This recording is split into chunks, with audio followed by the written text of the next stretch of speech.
Es el momento de una dosis de reflexión con el pastor Darlin Marcillo Flores. Mientras nuestro Señor Jesucristo enseñaba, una mujer de entre la multitud levantó la voz y le dijo: «Bienaventurado el vientre que te trajo y los senos que mamaste». A lo cual Jesús respondió: «Antes bienaventurados los que oyen la palabra de Dios y la guardan». Note usted el contraste de la respuesta que da nuestro Señor Jesucristo. Aquella dama estaba elogiando y honrando a la mujer que concibió, alumbró y amamantó a Jesús. Pero para nuestro Salvador, eso no era lo principal ni lo correcto.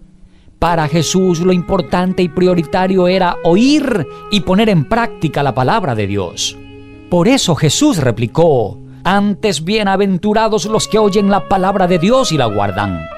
Cuando el profeta Oseas dice en el capítulo 4, versículo 6, «Mi pueblo fue destruido porque le faltó conocimiento», claramente se ve el descuido, negligencia, abandono y flojera que ese pueblo tenía por el estudio de la palabra de Dios.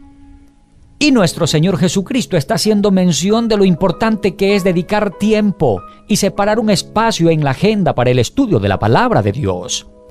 La Santa Escritura es como un mapa para ubicarnos correctamente en este mundo que está plagado de religión, sectarismo y tanta confusión doctrinal.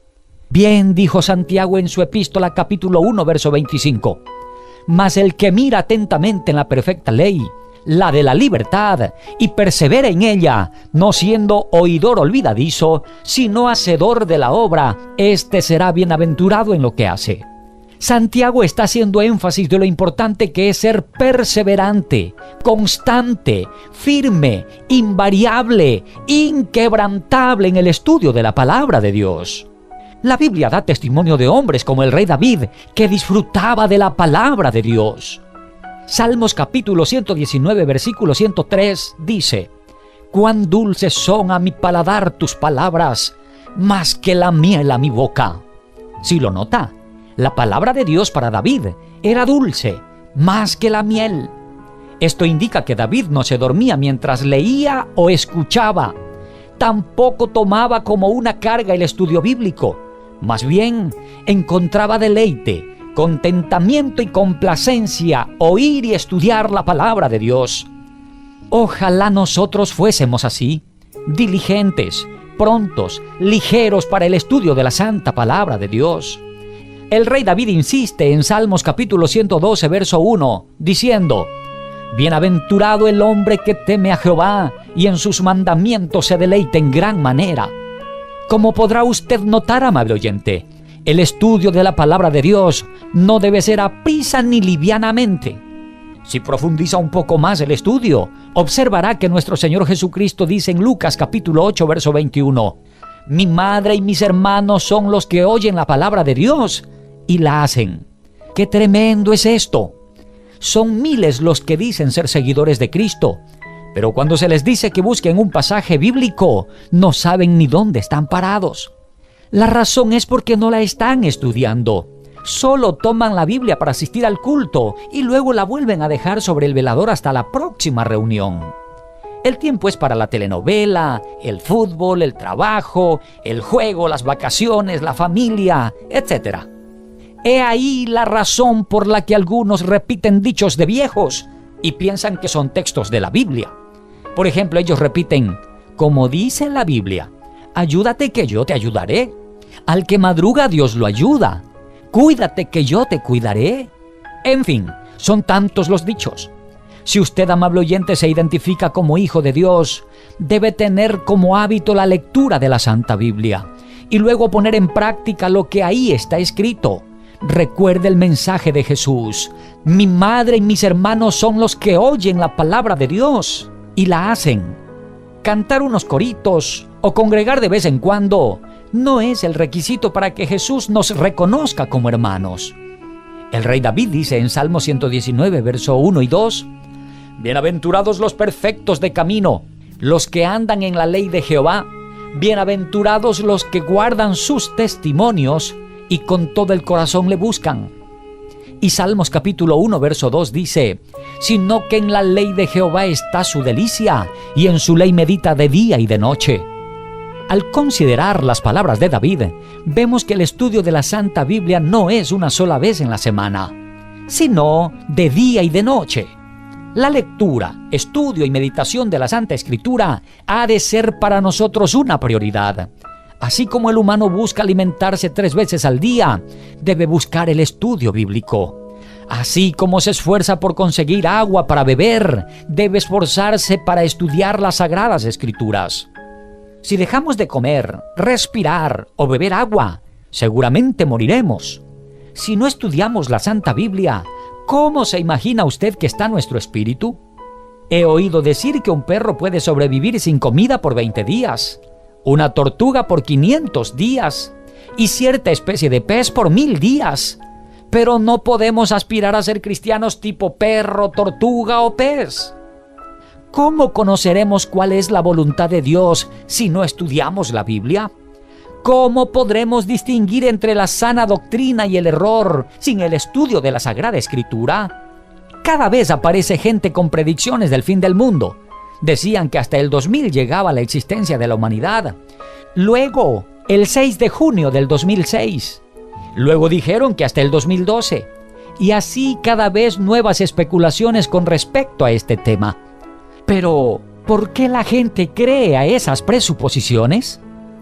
La razón es porque no estudian la palabra de Dios. El apóstol Pablo le dijo a Timoteo en su segunda carta, capítulo 3, verso 16: Toda la Escritura es inspirada por Dios y útil para enseñar, para redarguir, para corregir, para instruir en justicia. Amigo, amiga, cuando nuestro Señor Jesucristo mencionó que más bienaventurados son aquellos que oyen la palabra de Dios y la guardan, tenía la finalidad de enseñarnos que la Santa Biblia es más que un libro con historias ancestrales. La Santa Biblia, amable oyente, es la palabra de Dios. Ella constituye la única regla suficiente, segura e infalible de todo conocimiento, fe y obediencia para la salvación. Las Sagradas Escrituras son totalmente sobrenaturales, son una revelación divina. Así lo dice el apóstol Pedro en su segunda carta, capítulo 1, verso 21. Porque nunca la profecía fue traída por voluntad humana, sino que los santos hombres de Dios hablaron siendo inspirados por el Espíritu Santo. Es esa la razón imperiosa por la cual debemos desear como niños recién nacidos la leche espiritual no adulterada, para que por ella podamos crecer para salvación. Esa leche espiritual de la cual habla Pedro en su primera carta, capítulo 2, verso 2, es la santa palabra de Dios, mi amigo, mi amiga. Es por eso que nuestro Señor Jesucristo dijo en Mateo 4:4, no solo de pan vivirá el hombre, sino de toda palabra que sale de la boca de Dios. Si usted logra disciplinarse para leer cada día la palabra de Dios, muchas cosas cambiarán en su vida. La lectura habitual de la Santa Biblia nos mantendrá alejados del pecado. Caso contrario, el pecado nos mantendrá alejados de la Santa Biblia. Un brillante neurocirujano de Atlanta, Estados Unidos, afirma: la parte más importante de mi día la constituyen los primeros 30 minutos a partir del momento en que me despierto. Por eso dedico 20 minutos a leer y estudiar la palabra de Dios. Esta práctica enriquece el resto de mi día. Napoleón Bonaparte, el militar y gobernante francés, dijo: la Biblia no es un mero libro, sino una creación viviente, con un poder que vence a todo cuanto se le opone. George Washington, el primer presidente de los Estados Unidos, dijo: es imposible gobernar rectamente al mundo sin Dios y la Biblia. Cuando estudiamos la Santa Escritura, amable oyente, y ella empieza a encarnarse en nuestras vidas, entonces amaremos lo que Dios ama y aborreceremos todo lo que Dios aborrece. Vamos, mi hermano, es momento de sacudirse y mirar al cielo. Vuelve tu interés a la lectura de la palabra de Dios. Sal de la mediocridad, deja la pereza, no seas conformista. Recuerda la expresión de Jesús: bienaventurados los que oyen la palabra de Dios y la guardan. Esto fue una dosis de reflexión con el pastor Darling Marcillo Flores.